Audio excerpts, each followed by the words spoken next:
We came in this morning. I flew into Abuja this morning.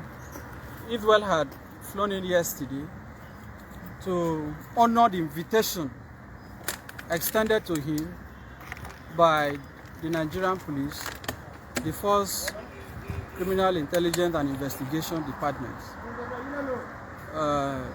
pursuant to a petition filed by Apostle Johnson Sulieman, who is the founder of the Omega Fire Ministries.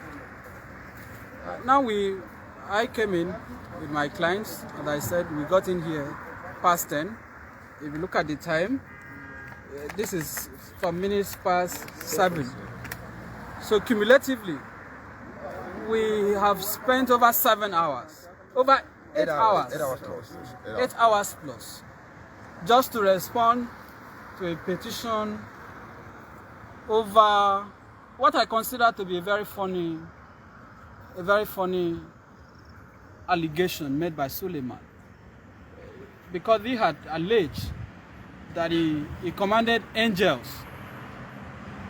to send miracle alerts or miracle money to some persons in Auchi in Edo State, and of course Atlanta, Georgia in the United States. My client Israel came out, disavowed, debunked, and of course challenged the credibility and the veracity of those claims, which for us remains outlandish, remains false, irresponsible, and incapable of being proved. Clearly unsubstantiated. So we came here. It took even several hours for the police to take a statement.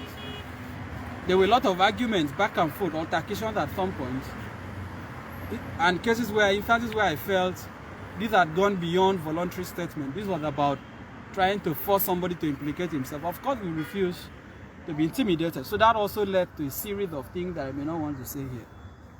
Now, after all said and done, we met with the ACP, Assistant Commissioner of Police, Y.Y. Abubakar, who had signed the invitation letter. And he expressed his opinion about the case, which I disagree with, but I respect his opinion, because as I said, that is his opinion. Whether Israel has committed an offense or not will be for the court to determine. Interestingly, I also met the lawyer, a learned friend, who is the lawyer to Apostle Sulieman. He also came around today, and he engaged me in a conversation. I don't want to disclose the details.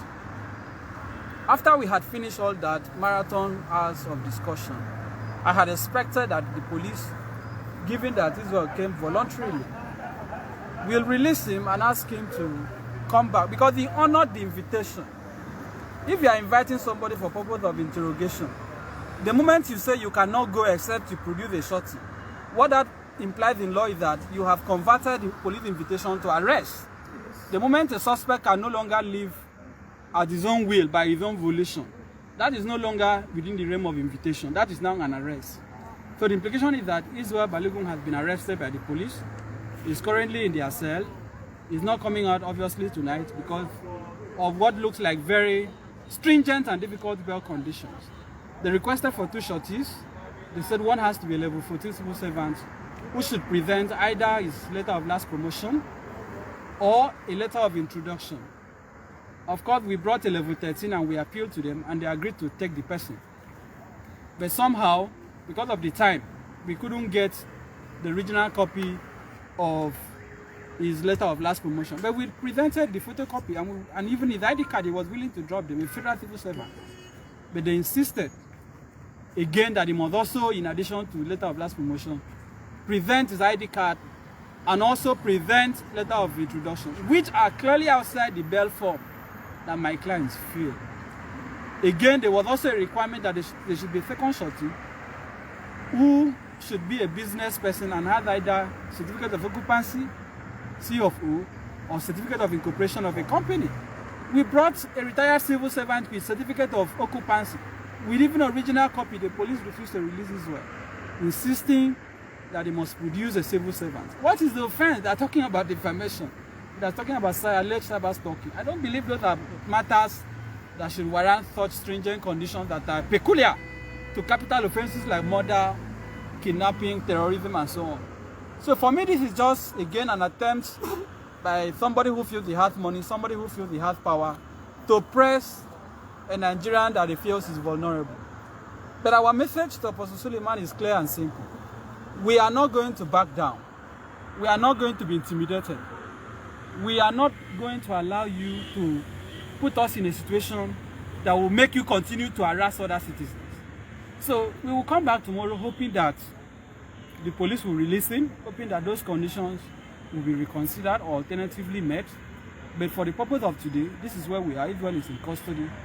And we hope that the police as an institution will also think about the dent, the damage that this singular case will do to the police as an institution and to Nigeria as a country. Because what can be more scandalous? What can be more embarrassing to a country than for a citizen to be detained because he said that angels cannot send money to people's accounts? Simple. So the angels, I came to the police station, I have not seen any of the angels. No angels. No angels. I haven't seen any of those who received the alert. We are still waiting for the angels to show up. Yes. Because Sulieman must produce those angels. Yes. On no account will we relinquish on that demand. Yes. He has to produce those angels. Those persons will come.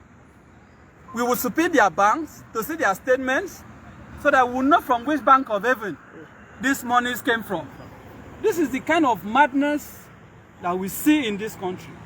And because impunity has taken over the fabric of Nigeria, people like Sulieman continue to use the police to hunt private citizens.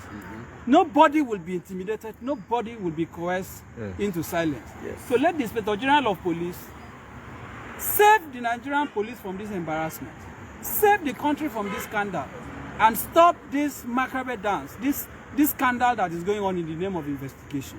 That is all the comments I can make for now. And lastly, we have told them we are not afraid of going to court. It will be very good for Sulieman to enter the witness box, for his angels to testify on his behalf. Yes. Nigerians have not seen angels before. I believe this is a good opportunity for us to see and know what angels look like, because he has to produce them. Again, I have also made the point earlier that, look, the country is almost at the point of recession.